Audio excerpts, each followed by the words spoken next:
guys, Andrew here, and in this video I'm going to show you how to record macros in Google Sheets. So if you don't know what are macros, this is just simply a short recording of some short steps that you can take to do a particular task, right? And a simple example that I'm going to show you is basically how to do it if you want to record a sum of a total or whatever it is. You can do it for anything here.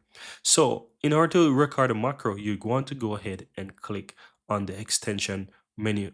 Click on extensions from the menu options here, and here you'll have record macro. So you just want to click on that. Once you click on this, it's going to start.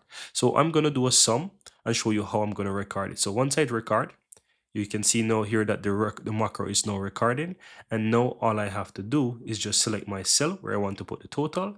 Then I'm going to go ahead and I can write this out manually, or I can use the functions key. I'm going to use the functions key. So on the upper right hand side, I'm going to click on functions, then I'm going to click on sum, and as you can see, it brings me up the entire function, and then I'm going to select the entire cells which I want. So I'm going to select all of these, and then I'm going to hit enter. And as you can see, I did that, and you can see that it recorded those steps. And now I'm going to just click on save. As you can see, it basically going to allow me to save it. So now I'm going to just call this one total macro, or sum macro as an example. And here I'm going to leave this as this and click on save.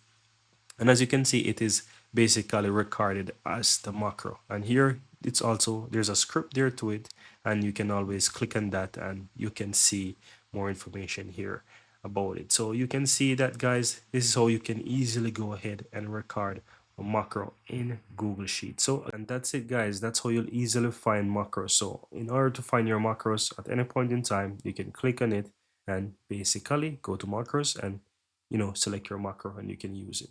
And that's it, guys. Very easy and very simple.